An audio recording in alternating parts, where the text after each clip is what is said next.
백성의 지도자들은 예루살렘에 자리 잡았다. 나머지 백성들은 주사위를 던져서 10분의 1은 거룩한 성 예루살렘에서 살게 하고 10분의 9는 저마다 자기의 성읍에서 살게 하였다. 스스로 예루살렘에서 살겠다고 자원하는 사람 모두에게는 백성이 복을 빌어주었다. 예루살렘에 자리를 잡은 지방 지도자들은 다음과 같다. 다른 이스라엘 사람들 곧 제사장과 레위 사람과 성전 막일꾼과 솔로몬을 섬기던 종의 자손은 각자가 물려받은 땅인 유다 여러 성읍에서 살고 유다와 베냐민 자손 가운데서 일부가 예루살렘에서 살았다. 유다 자손으로는 아다야가 있다. 그의 아버지는 우시야요, 그의 윗대는 스가랴요, 그 윗대는 아마랴요, 그 윗대는 스바랴요, 그 윗대는 마할랄렐이요, 그 윗대는 베레스이다. 그 다음으로는 마아세야가 있다. 그의 아버지는 바룩이요, 그 윗대는 고로호세요, 그 윗대는 하사야요, 그 윗대는 아다야요, 그 윗대는 요아립이요, 그 윗대는 스가랴요, 그 윗대는 실로 사람 아들이다. 예루살렘에 자리 잡은 베레스의 자손은 모두 468명이고 그들은 모두 용사였다. 베냐민 자손으로는 살루가 있다.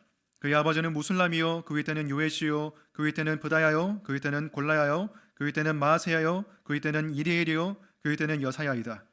그를 따르는 자는 갑배와 살레를 비롯하여 928명이다. 시그리의 아들인 요엘이 그 우두머리이고 하스누아의 아들인 유다는 그 도성의 제2구역을 다스렸다. 아멘. 자리에 앉으시기 바랍니다. 네, 잠시 기도하겠습니다. 하나님 감사합니다. 오늘도 주님의 말씀 앞에 섭니다. 하나님의 말씀을 겸손한 마음으로 받아들일 수 있는 심령을 성령께서 허락해 주시기 원합니다. 말씀을 전하는 자나 또 듣는 자나 똑같이 하나님 앞에 무릎 꿇는 마음으로 나아갈 수 있게 도와주시고 이 말씀이 우리의 인생의 나침반이 되어서 우리를 인도하게 해주시옵소서. 예수님 이름으로 기도합니다. 아멘. 네, 계속해서 우리가 느헤미야 말씀을 살펴보고 있는데 그동안의 이야기를 간략하게 말씀드리면 느헤미야의 지도 아래 유다 백성들이 52일 만에 성벽 공사를 완료를 했습니다. 그 이후에 느헤미야가 지도자들을 세웠고요. 영적인 지도자들 그리고 행정적인 지도자들을 세웠고 그리고 에스라를 중심으로 인해서 영적인 개혁 운동이 일어났습니다. 하나님의 말씀 앞에 사람들이 죄를 자복하고 그리고 잊어버렸던 초막절을 다시 지키기도 했습니다. 그렇게 외적으로 물리적으로 성벽이 건축되고 또 내적으로는 또 영적으로는 사람들의 마음이 변화되고 있었습니다.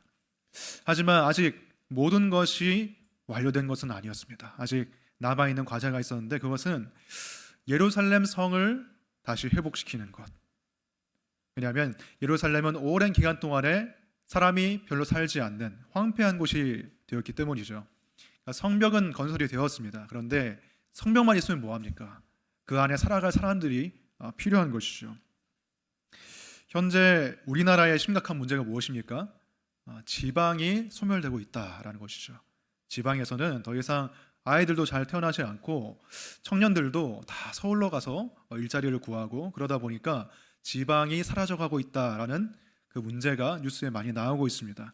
그런데 느헤미야 당시의 문제는 반대였어요. 수도가 오히려 소멸될 위에 있었던 것이죠. 지방에는 사람들이 많은데 예루살렘은 그동안에 치안이 안 좋았기 때문에 사람들이 여러 지방에 흩어져서 각자 삶의 터전을 따로 마련해서 살고 있었다는 거예요. 그리고 예루살렘이 수도라는 명성은 가지고 있었지만 다시 그곳에 살기 위해서는 많은 희생과 헌신이 필요했던 것입니다. 그리고 예루살렘이 해발 800m의 고지대입니다. 그래서 그 당시 농경사회에 사람들이 농사를 짓기에는 별로 좋지 않은 그런 조건에 있었어요. 그래서 누가 예루살렘에 가서 살 것인가 이 문제가 있었는데 이것을 느헤미야와 그리고 유다 백성들이 어떻게 풀어나간지 오늘 본문이 말해주고 있습니다. 그래서 오늘 본문을 통해서 크게 두 가지를 함께 살펴보겠습니다. 첫 번째는 지도자의 모범, 두 번째는 백성들의 자원함입니다. 첫째, 지도자의 모범. 1절을 보시면 백성의 지도자들은 예루살렘에 자리 잡았다. 나머지 백성은 주사위를 던져서 10분의 1은 거룩한 성 예루살렘에서 살게 하고 10분의 9는 저마다 자기의 성읍에서 살게 하였다. 자, 오늘 말씀에서 가장 처음으로 언급하고 있는 것은 바로 지도자들의 모범적인 헌신이었습니다. 지도자들이 먼저 예루살렘에 자리를 잡았다는 것이죠. 물론 느헤미야가 예루살렘에 오기도 전에 이미 예루살렘에 쭉 살고 있었던 지도자들도 있었습니다. 하지만 느헤미야와 에스라의 개혁을 통해서 새롭게 지도자들로 세워진 사람들, 그리고 새롭게 예루살렘으로 유입된 사람들이 있었습니다. 그들 가운데 지도자들이 먼저 예루살렘에 가서 아무도 없는 그곳에서 다시 그곳을 개척하면서 자리를 잡았다는 거예요. 이 지도자들의 본이 있었기 때문에 백성들이 따라서 예루살렘으로 갈 수가 있었던 것입니다. 사실 느헤미야가 먼저 그 본을 보였죠.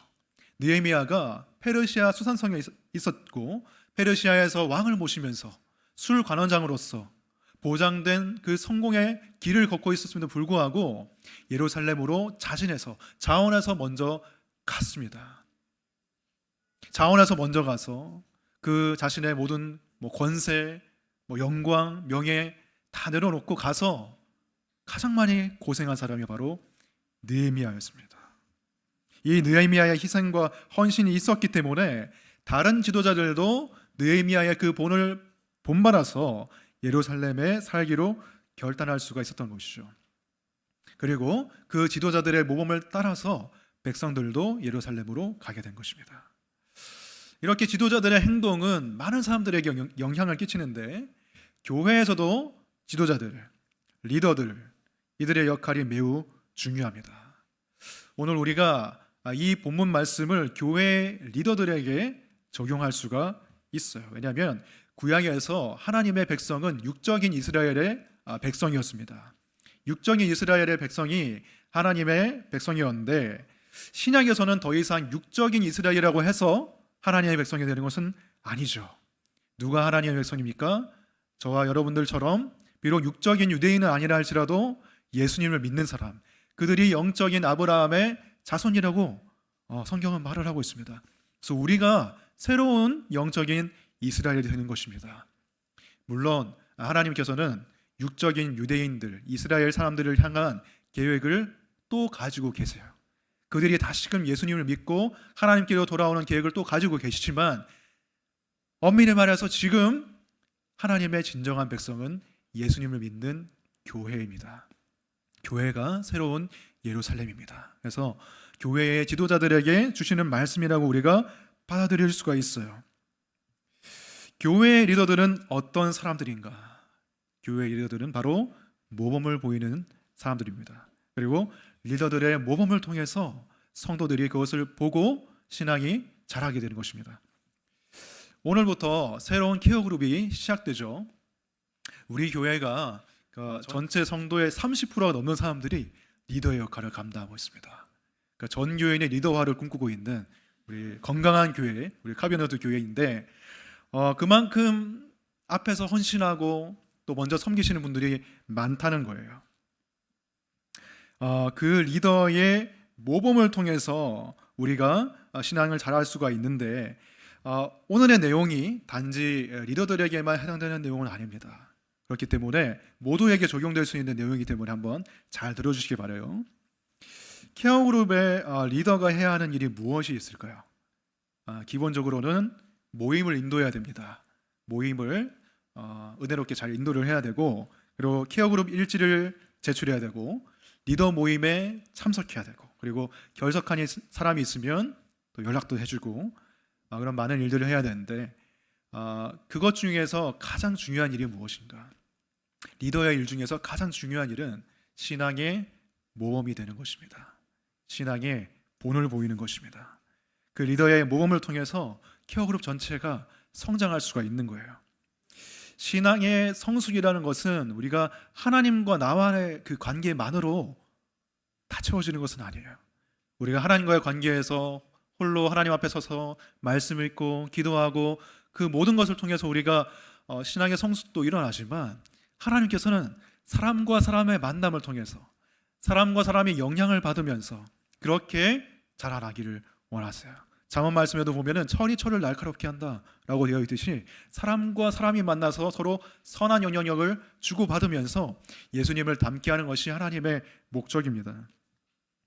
제가 개인적으로 고등학교 때 신앙이 많이 자랐다고 생각이 됩니다. 왜냐하면 고등학교 이전에 저는 중학교 2학년 때 예수님을 만났다라고 그렇게 경험을 하고 있는데 고등학교에 가서야 제가 신앙이 좀 많이 자란 이유는 중학교 때는 제가 신앙의 본을 받을 사람이 별로 없었던 것 같아요, 주변에. 그런데 고등학교를 가니까 믿는 경건한 선배들이 많은 거예요.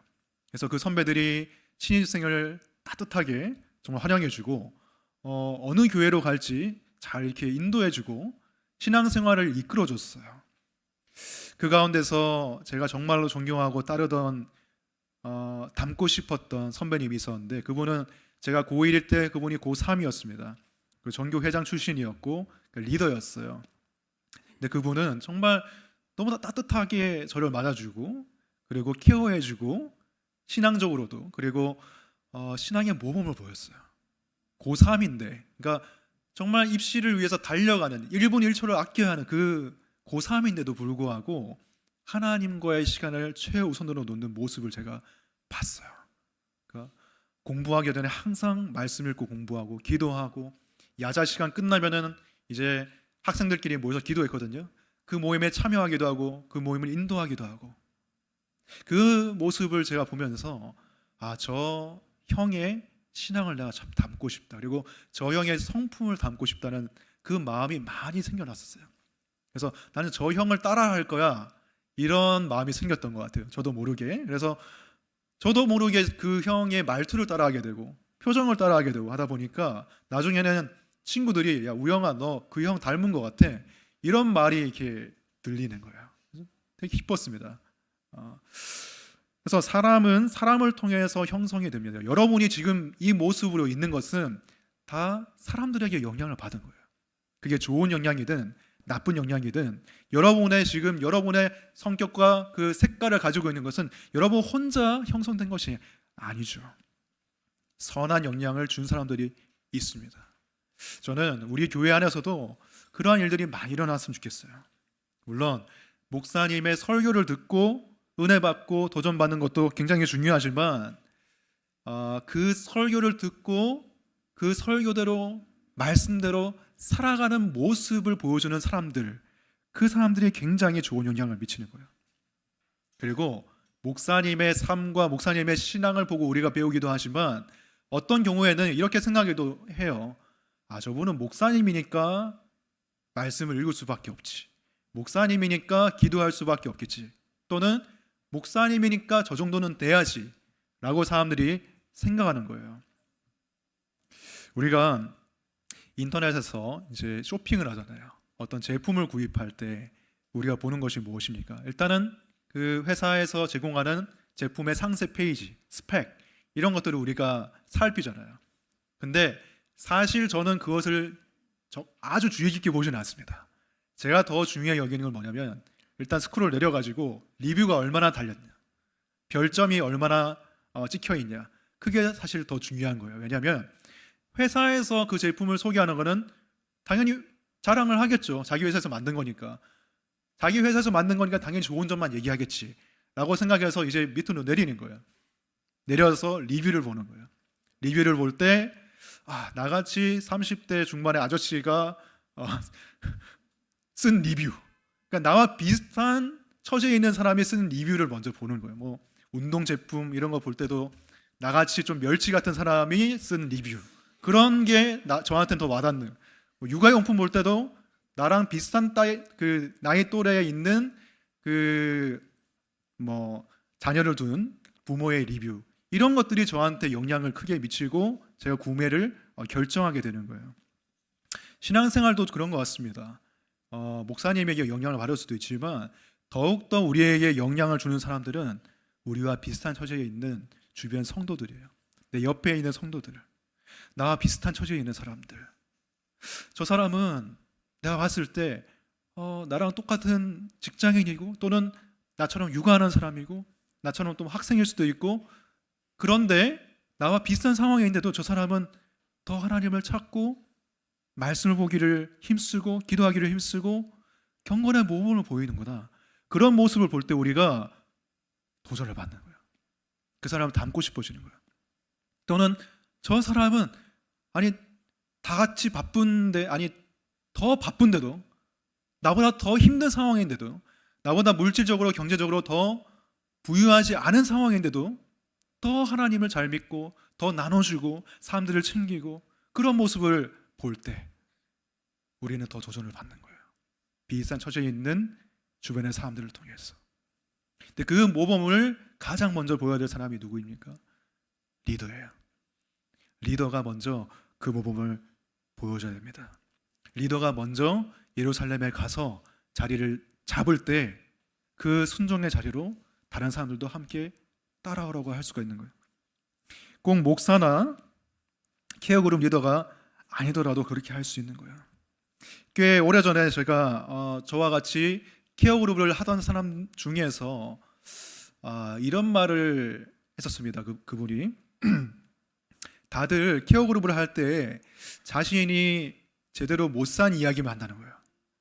이번 주에도 하나님 말씀대로 못 살았습니다. 이번 주에도 제가 큐티를 잘 못했습니다. 이번 주에도 기도를 잘 못했습니다. 이런 얘기만 한다는 거예요. 늘 패배한 이야기만 한다는 거예요. 그래서 그분이 답답했던 것 같아요. 그래서 저한테 그런 얘기를 하는 거예요. 같이 모여있는 그 그룹 나눔하는 자리에서 이런 얘기를 하는 거예요. 아니 사도 바울은 나를 본받으라 라고 말했는데, 내가 예수님을 본받은 것처럼 나를 본받으라고 그렇게 담대하게 얘기했는데, 우리 교회는 왜 그런 사람이 별로 없습니까? 우리 교회는 다 자기가 제대로 못한 이야기만 하고 왜 항상 넘어진 얘기만 하고 그런 사람들만 모여 있습니까? 이런 좀 답답한 것을 토로하는 그런 얘기를 하더라고요. 그것을 듣고 저는 처음에는 조금 기분이 나쁘긴 했습니다. 왜냐하면 내가 저 사람한테 크게 모으면 안 되는구나 라는 생각이 들어서 살짝 기분이 나쁘긴 했지만 그래도 공감은 됐어요. 그래, 우리가 좀 다른 사람한테 선한 영향을 미치는 사람이 되어야지. 우리가 항상 케어그룹에 모여서 패배한 이야기만 하면 우리는 패잔병으로 남는 게 아니냐. 좀 승리한 이야기, 설교 말씀대로 살아간 이야기, 하나님 말씀에 순종했더니 이렇게 됐다는 이야기, 하나님과 동행한 이야기, 은혜 받은 이야기를 좀 같이 하면 우리가 같이 좀 상승작용이 일어나지 않을까, 그런 생각을 했습니다. 그래서 먼저 리더부터 그런 모범을 보였으면 좋겠습니다. 그리고 리더가 아니라 할지라도 여러분이 다 그렇게 살 수 있습니다. 그것이 우리의 부르심이에요.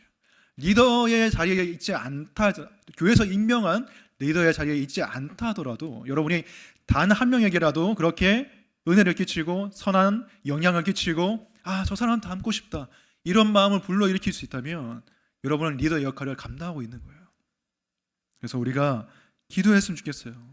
하나님, 제가 언제까지 어린아이의 그런 신앙에 머물러 있는 것이 아니라 제가 자라게 해주십시오. 제가 좀 자라서 다른 사람에게 모범을 보여줄 수 있고 사도 바울처럼 나를 닮아라, 나를 본받아라 라고 말할 수 있는 사람이 되게 해주십시오 라고 우리가 기도했으면 좋겠어요. 그래서 여러분들을 통해서 주일학교 교사라면 그 아이들이 여러분을 본받고, 자녀는 부모를 본받고, 배우자는 또 배우자를 본받고, 그룹원들은 리더를 본받고, 이러한 일들이 일어났으면 좋겠습니다. 물론 이 모범적인 리더의 삶이 쉬운 건 아니에요. 어렵죠. 희생이 필요하죠. 하지만 하나님께서 영광을 약속을 하십니다. 오늘 본문에서도 4절부터 9절까지 보시면 예루살렘에 먼저 가서 자리 잡은 지도자들의 이름이 기록되어 있어요. 주보에는 9절까지 나와 있지만 사실 이 느헤미야 11장은 36절까지 있습니다. 10절부터 19절까지는 예루살렘에 자리 잡은 제사장들, 레위인들의 명단이 나와 있고요. 그리고 20절부터 36절까지는 그 이외에 예루살렘 인근 지역에 자리 잡은 사람들의 이름이 기록되어 있습니다. 4절부터 9절까지는 예루살렘에 먼저 자리 잡은 유다, 베냐민 지파의 지도자들이 이름이 나와 있어요. 우리 다 살펴볼 수는 없기 때문에 4절만 보도록 하겠습니다. 유다와 베냐민 자손 가운데서 일부가 예루살렘에서 살았다. 유다 자손으로는 아다야가 있다. 그의 아버지는 우시야요, 그 윗대는 스가랴요, 그 윗대는 아마랴요, 그 윗대는 스바다요, 그 윗대는 마할랄렐이요, 그 윗대는 베레스이다. 자, 이 말씀에서 이 아다야라는 사람의 이름이 나오고 있는데, 이 사람의 이름이 왜 성경에 나와 있습니까? 느헤미야처럼 아주 대단한 사람 아니지만 이 사람의 이름이 왜 성경에 기록되어 있습니까? 바로 하나님께서 이 아다야의 헌신을 기억해 주신다는 것입니다. 하나님께서 인정해 주신다는 거예요. 사실 이 사람은 리더로서 당연한 일을 한 것입니다. 당연히 해야죠. 리더니까 당연히 예루살렘에 먼저 가야죠. 당연한 일을 했지만 하나님께서는 그것을 귀하게 보시고 칭찬해 주시고 그의 이름을 이 하나님의 감동으로서 기록해 주신 거예요.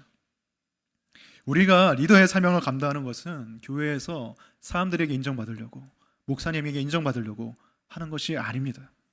눈에 보이는 사람에게 드러내려고 하는 게 아니에요. 고백의 말씀에서 나온 것처럼 하나님과의 선한 비밀을 만들려고 우리가 그 일을 하는 게 아니에요. 그 일을 하는 것이죠. 느헤미야 5장 19절에서도 보시면 느헤미야가 기도하잖아요. 느헤미야가 사실 총독으로서 그 백성들을 볼 때 그들이 무거운 세금에 짓눌리는 것을 보고서 안타까운 마음에, 그들을 긍휼히 여기는 마음이 어떻겠습니까? 총독의 녹을 받지 않았습니다. 그리고 오히려 베푸는 삶을 살았습니다. 그 위대한 일을 했음에도 불구하고 느헤미야가 사람에게 인정을 받으려고 하지 않았어요. 사람에게 인정을 갈구하지 않았어요. 그 대신 기도했죠. 5장 19절에 나의 하나님, 내가 이 백성을 위하여 하는 모든 일을 기억하시고 은혜를 베풀어 주십시오. 하나님이 저를 좀 기억해 주십시오 라고 기도했어요. 어떻게 보면 좀 유치한 마음일 수도 있습니다. 하나님, 저 잘했죠? 라고 하는 거예요. 사람들이 안 알아주면 느헤미야는 하나님께 기도했던 거예요. 하나님, 저 잘했죠? 저를 좀 기억해 주세요. 저를 인정해 주세요 라고 말한 것입니다.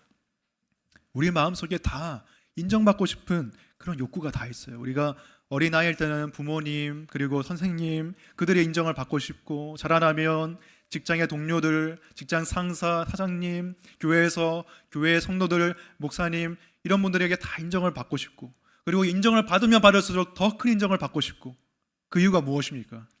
우리 안에 하나님께 인정받아야만 채워지는 욕구가 있다는 거예요. 그리고 우리는 사람은 하나님께 순종하고 또 하나님께 칭찬받고 인정받는 그 일을 경험하도록 창조가 됐다는 거예요. 하나님께 여러분의 마음을 들고 나가셨으면 좋겠어요. 저도 때로는 어떤 일을 하고서 하나님께 그냥 이렇게 기도해요. 하나님, 저 잘했죠? 라고 말해요. 어린아이처럼. 어린애들이 그러잖아요. 제 딸도 이렇게 아빠 저 브로콜리 먹어요 하면서 이렇게 막 해요. 그러면 어쩌라고, 그러면 아무 말도 안 하고 있으면은 다시 한번 말해요. 아빠, 저 야채 먹어요. 그래, 하고 잘했다. 이렇게 하면 당연히 그렇게 해야 되는데도 그렇게 해주는 거예요. 아빠니까. 우리도 마찬가지입니다. 우리가 사실 당연한 일을 하는 거지만 하나님은 그 당연한 일에도 칭찬을 해주세요. 우리 아버지시기 때문에. 그래서 하나님께 우리의 마음을 들고 나가셨으면 좋겠어요. 하나님, 저 하나님의 인정과 칭찬이 필요합니다. 하나님, 저를 기억해 주십시오 라고 했을 때 하나님께서 우리를 기억해 주신다는 거예요. 그래서 우리가 그렇게 기도하면서 모범을 보이는 삶, 힘들지만 그 삶을 살아갈 때에, 우리가 먼저 예루살렘으로 걸어가는 삶을 살아갈 때에 우리가 언젠가 새 예루살렘에서 예수님을 만나게 되겠죠. 그때는 우리가 마음으로만 예수님의 음성을 듣는 게 아니라 귀로 예수님의 음성을 들을 수 있을 것입니다. 두 번째로 백성들의 자원함에 대해서 살펴보겠습니다. 지도자들이 아무도 원하지 않는 예루살렘에 먼저 자리를 잡았을 때 백성들이 반응했습니다. 지도자를 따라갔습니다. 물론 모든 사람들이 그랬던 것은 아니에요. 그래서 예루살렘에 살 사람들을 추첨했습니다. 개역개정에서는 제비를 뽑았다라고 되어 있는데 세번역 성경에서는 주사위를 던졌다라고 되어 있습니다. 어떤 방식으로 제비를 뽑았던 간에 구약시대 사람들은 그 제비 뽑기를 하나님의 뜻으로 받아들였어요. 구약에 보면 여러 가지 사례들이 많이 나옵니다. 가나안 땅을 분배할 때도 제비를 뽑아서, 땅 분배 얼마나 중요합니까? 근데 그들은 제비를 뽑아버렸어요. 제비를 뽑고 그 결과를 받아들였어요. 사울이라는 왕을 처음에 세울 때도 어떻게 했습니까? 물론 먼저 기름 부음이 있었지만 제비를 뽑았어요. 제비를 뽑아서 사울이 나왔습니다. 확증된 거예요, 왕으로서. 그렇게 구약시대에는 하나님의 뜻을 분별하는 방식으로 제비를 뽑았어요. 그리고 신약에서도 가룟 유다가 죽었을 때 새로운 사도를 뽑을 때 어떻게 했습니까? 제비를 뽑았고 마띠아라는 사람이 새로운 사도로 임명을 받았습니다. 근데 우리가 한 가지 조심해야 될 것은 이 제비 뽑기가 지금도 하나님 뜻을 분별할 수 있는 도구로 쓰인다고 생각해서는 안 된다는 거예요. 지금은 이 제비 뽑기가 그렇게 쓰이는 것은 바람직하지 않습니다. 왜냐하면 하나님의 분명한 뜻이 성경에 나와 있기 때문이에요. 구약 시대에는 하나님의 말씀, 이 하나님의 뜻, 그것이 완벽하게 계시가 된 상태는 아니었어요. 그리고 사람들이 쉽게 성경을 구할 수 있는 상태가 아니었어요. 그렇기 때문에 그 당시에는 이 제비뽑기라는 방법을 사용한 것입니다. 그리고 구약 시대의 모든 일을 다 제비뽑기로 결정한 것도 아니에요. 좀 애매한 거, 그리고 좀 사람들이 결정하기 힘든 거, 그리고 공평하게 일을 처리해야 되는 거, 그런 부분에 있어서 제비뽑기를 한 것이 모든 부분에서 한 것은 아닙니다. 신약에서도 마띠아를 뽑고 나서 그 이후에는 제비뽑기를 사용하지 않았어요. 왜? 성령께서 강림하시고 그 성령께서 이제 완성된 말씀을 통해서 일하셨기 때문에 그 이후에는 제비뽑기가 사용되지 않았어요. 물론 제비뽑기가 정말 진짜 뽑고 싶을 때도 있습니다. 사용하고 싶을 때도 있어요. 막 케어그룹 편성하고 이럴 때 골치 아프거든요, 진짜. 저도 청년부 케어그룹만 편성했는데도 머리에 이렇게 막 쥐가 나는 그런 걸 경험했는데, 그럴 때 그냥 다 제비뽑기로 돌려 그냥 이렇게 하고 싶어요. 근데 그러면 안 돼요. 왜? 성경이 있기 때문에. 성경에 이 믿음이 연약한 사람들을 돌아보라고 했기 때문에 믿음이 연약한 사람들이 잘 자랄 수 있도록 배치를 해줘야 되는 거예요. 교회를 위해서 고려할 것들을 고려하면서 해야 되는 거예요. 다시 본론으로 돌아와서 느헤미야 시대 백성들은 제비를 뽑아서 백성들 중에 10분의 1은 예루살렘에 살도록 하고 10분의 9는 원래 살고 있는 지역에 살게 했습니다.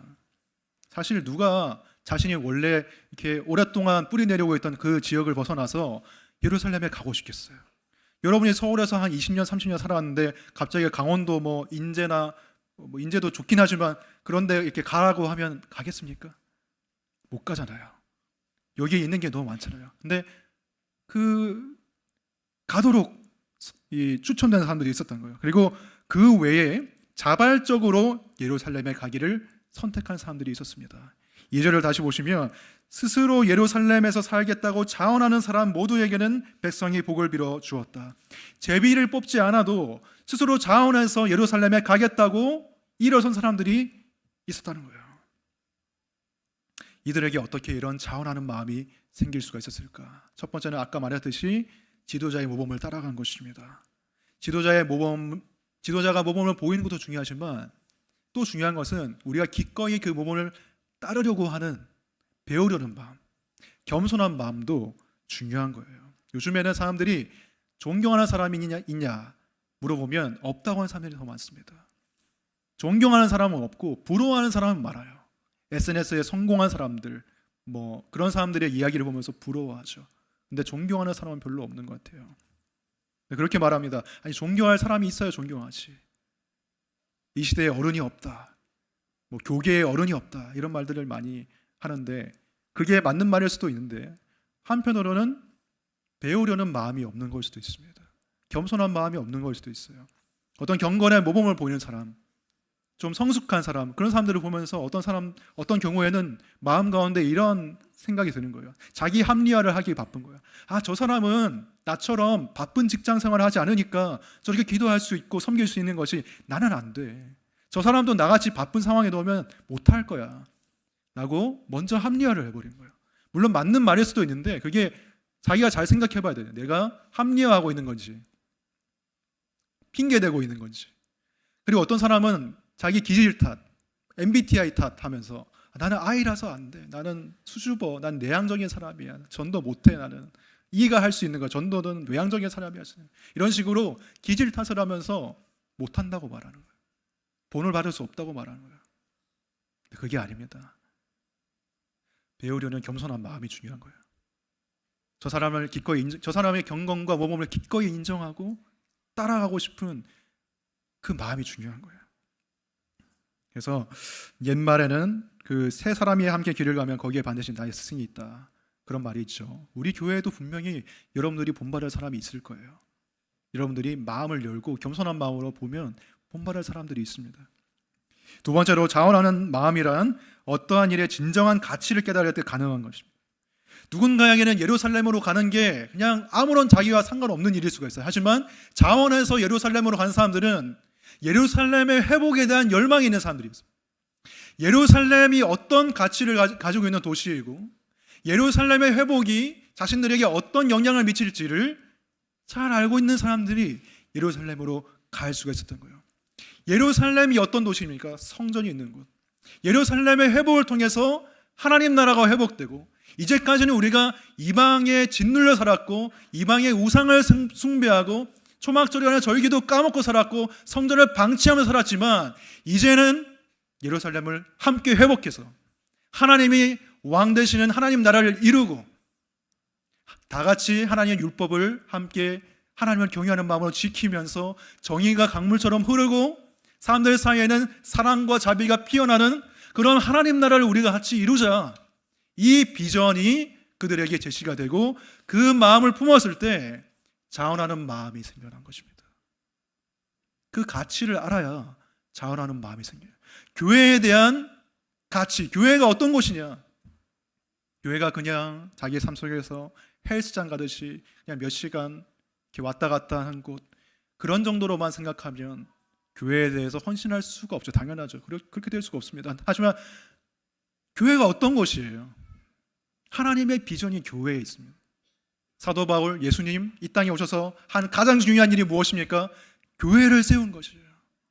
교회를 세워서 교회를 통해서 한 사람 한 사람 복음을 듣고 변화돼서 그 사람이 또 가정을 변화시키고 사회를 변화시키고 교회를 통해서 사람들을 천국으로 구원하고, 이 일들이 하나님의 비전인 거예요. 그게 교회에 대한 하나님의 꿈인 것입니다. 그것을 우리가 마음에 품을 때 우리가 하는 모든 일들이 달라지는 것이에요. 그냥 내가 어쩔 수 없이 해야 되는 일이 아니라 함께 그 비전에 동참하게 되는, 우리가 교회에서 하는 모든 그런 봉사 마찬가지입니다. 찬양이 어떤 가치를 가지고 있는지, 주일학교 아이들을 가르치는 것이 어떤 가치를 가지고 있는지, 케어그룹 리더라는 것이, 케어그룹이라는 것이 어떤 가치를 가지고 있는 것인지, 그것이 하나님 나라에 어떤 의미를 가지고 있는지를 우리가 생각하면 생각할수록 우리의 마음 가운데는 그 비전에 함께 동참하고 싶은 자원하는 마음이 생기는 거예요.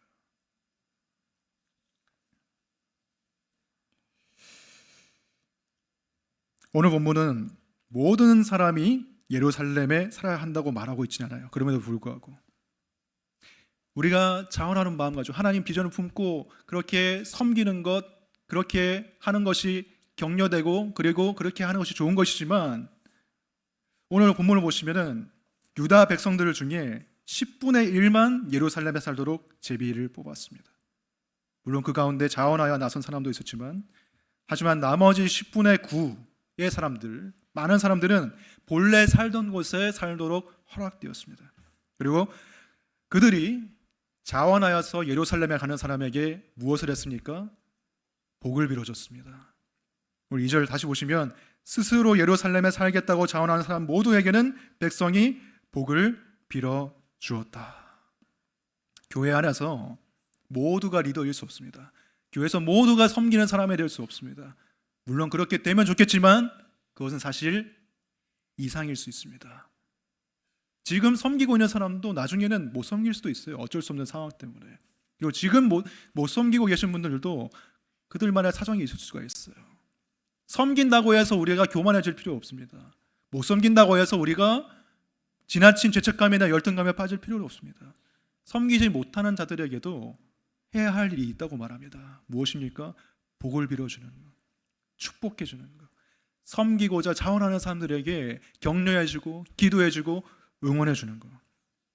오늘 예루살렘으로 먼저 자리 잡아 가기 위해서 가는 사람들, 그 사람들을 향해서 복을 빌어줬기 때문에 예루살렘에 가는 사람들이 좀 더 힘을 가지고 보람을 가지고서 갈 수가 있었던 거예요.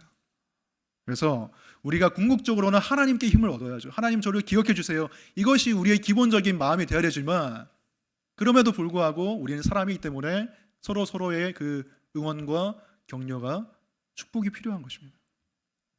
어떤 사람은 내가 저 사람한테 칭찬해주고 인정해주면 저 사람이 우쭐해하면서 교만해지고 사람의 인정의 노예가 되겠지, 그렇기 때문에 나는 인정하는 말을 안 해줄 거야, 이렇게 생각하시는 분도 가끔 있더라고요, 진짜로.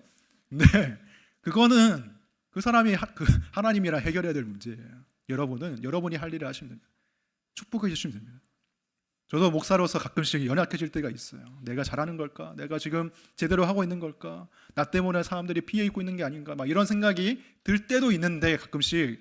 그런데 그때 저도 힘들어가지고 기도하면은 하나님이 마침 돕는 손길을 보내주시고 어떤 사람들을 통해서 격려해 주시고 위로해 주시고 메시지 보내고 뭐 어떤 분들은 막 선물로 주시고 그러는데, 그게 저는 하나님이 주시는 격려라고 생각이 되더라고요. 그렇다고 해서 제가 여러분들한테 저한테 선물 달라고 이렇게 막 하는 건 절대 아니에요. 절대 아니고 저는 이미 많이 받고 있어요. 이미 많이 받은 사람이기 때문에 오히려 저 같은 사람은 이제 앞에서 나와서 봉사를 하는 사람이기 때문에 사람들의 격려가 많이 주어집니다. 근데 그렇지 않은 사람들도 있어요. 눈에 보이지 않는 곳에서 섬기시는 분들, 그냥 묵묵하게 자기 할 일을 하시는 분들이 있습니다. 그런 분들을 좀 이렇게 발굴하셔가지고 일부러 찾아내가지고 탐정처럼 이렇게 찾아내서 격려해주고 축복해 주셨으면 좋겠어요. 섬기는 분들끼리도 서로 격려하고, 아직 섬기지 못하시는 분들도 자원하여 섬기는 사람들을 응원해주고 격려해주고, 그게 정말 아름다운 공동체의 모습이라고 생각해요. 그래서 이제 말씀을 정리하겠습니다. 예루살렘의 회복을 위해서, 하나님 나라의 회복을 위해서 먼저 모범을 보이고 예루살렘으로 간 사람들이 있었어요. 지도자는 모범을 보이는 사람입니다. 여러분이 경건의 모범을 보일 수 있는 사람으로 자라날 수 있게 달라고 기도하시기 바랍니다. 그리고 다른 사람의 모범을 배울 수 있는 겸손한 마음을 달라고 기도하시기 바랍니다. 서로가 서로에게 선한 영향을 주고받는 교회가 되기 원합니다. 그리고 교회의 진정한 가치를 알고 하나님 나라에 대한 그 비전을 마음에 품고서 우리가 섬김의 자리로 나아갈 수 있으면 좋겠습니다. 자원하는 마음으로 비전에 동참할 수 있으면 좋겠습니다. 그리고 그렇게 앞서서 헌신하시는 분들을 위해서 기꺼이 복을 빌어주고 응원하고 격려하는 우리 교회가 되길 바랍니다. 그래서 이 모든 것을 통해서 우리가 정말 새 예루살렘으로서 예수 그리스도의 신부로서 그렇게 단장되어서 다시 오실 예수님을 맞이하길 바랍니다. 기도하겠습니다. 하나님 감사합니다. 하나님 우리에게 아름다운 공동체를 허락해 주시니 감사합니다.